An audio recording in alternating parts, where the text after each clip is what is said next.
Hello everyone, it's Meteorologist Jim Caldwell here in the Alert Center for WKYT. Hope you're having a fantastic Tuesday out there. Been a bit chilly, hasn't it?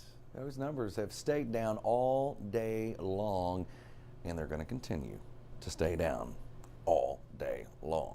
Even when they warm up, they're still below average, so the trend is certainly on the cooler side for us.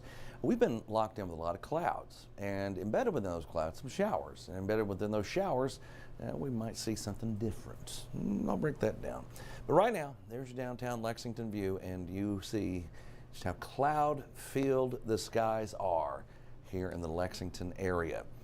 Our temperatures have finally risen into the 50s in Georgetown, Frankfort, Danville, Mount Sterling, Covington, and then Somerset's also at that level. Then you got a whole bunch of 40s that are out there as well.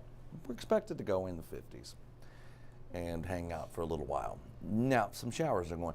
This one right here that I'm noticing just now, there in parts of Morgan County, that might have a little rain to it, because a lot of this hasn't been able to reach the ground yet. But that one right there, that one, it might just do it. I wish I could get my zoomer to work here for y'all, but it doesn't work when I want it to when I'm in here on this touch screen thing, but it would if I was downstairs. But anyway, let me see if I can at least draw. Let's see if we can draw on it. Nope, still won't let me do it. Anyway, and see what I've done? I've closed everything out by accident by just trying to get creative here for you. That's what I've done. See what happens? See what? Bad. So anyway, here's what you got out there. You got that little shot of some rain. That might have some graupel in it, y'all. And remember what graupel is. Graupel is like melted snow that's blended together, and it's like a little ball, a little pellet, and it's really soft when it falls. That could be happening there. That's why that yellow is showing, getting a little higher reflectivity up there. I literally, just before, while I was waiting for that countdown, I was looking on my phone at some pictures from out Snowshoe Mountain there in West Virginia, you know, the ski resort that's up there. They got brand new snow. Not manufactured snow, my friends. They got some real snow on the ground from that little disturbance that's been making its way through the area here over the past several hours. So it's that close to us. Now you're talking about, 4,000 feet up, but it's still out there. And I've even watched data try to push some into southeastern Kentucky on Black Mountain. It's even tried to throw some around. So let's move through time. This picks up on the showers, and notice how they all of a sudden they get really bright. You would think, oh my goodness, what is that? Is that a thunderstorm? And maybe it is. Maybe you do get a little bit of lightning out of these. We had some in Ohio earlier this morning. And when you get a build up to where we can actually get a charge, you can.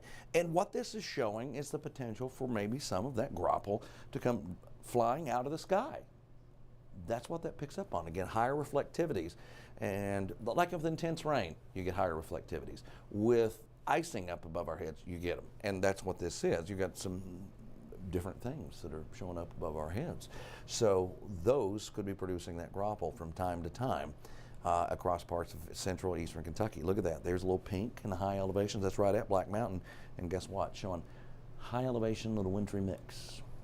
Now, again, there's also some yellow really close, so it could be trying to throw the graupel in there too. But that'll all settle down and we just get cold tonight. Frost advisory is out for everybody highlighted in blue. Purple is a freeze warning. So we have that kind of potential to go down to that next level. Watch these numbers. As we head through the day, 50s or so, you get the showers going, it'll cool us down. I think by almost 10 o'clock tonight, we're already showing 30s out there, and then we sit in those 30s for an extended period of time. Not only do we sit in the 30s, we drop through the 30s, and then get into maybe some isolated 20s out there. If we can clear the sky enough, I think that happens. That would lead us to some of that frost developing. By 10:30, we are away from the 30s tomorrow morning. So just about an hour, about 23 hours from now, we're past that, okay? So that's what ends up happening. You look ahead later on in the day, 50s, another night that will drop off into the 20s and 30s. I mean, you've got mornings lining up here that are going to be just like this. I think Thursday has a little bit of recovery going on. I think we could get up to around 60 degrees that day.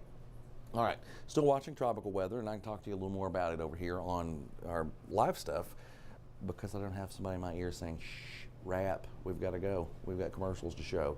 So I don't have that. I can talk to you as much as I want to, but what we're looking at is another area of convection. The cloud cover in here, you got some thunderstorms that are trying to come together. Well, they are on a nice little track to head deeper and deeper toward the west. As that happens, the last couple of things I've been seeing, just at pure data level, not even from the discussion from the National Hurricane Center, it forms into something tropical, especially once it gets out here around San Juan and into the Dominican and then toward Cuba. It tries to turn into something more tropical related over the next several days. I mean, you're talking almost a week out for a lot of this to get into play, to dip into the Caribbean or be and put people on the line of it. So that could very well happen, because the chances are up a little bit for development. Once it got through a little zone out there, I'll back up and show you that wide view again. Once it gets through a zone out here where you don't see a lot going on, there's not a lot out there because the air's, I know you're thinking, how's the air dry over the ocean? Well, it is. You get dry slots in there. But it runs through that, and it's going to go into a better environment for development. So it's something to watch, because that could have U.S. interest. And whether it does or doesn't, it's going to come ashore here in the coming days, and that could cause some problems as we start digging into parts of the Caribbean and beyond. So it's there. But anyway, that's something we'll have to watch over the next few days. I appreciate you all stopping by, giving us a few minutes of your time here on Facebook and YouTube. We'll be back on live television for WKYT News at noon. And that is coming up in about 18 minutes. So I appreciate y'all. Have a great day. See you.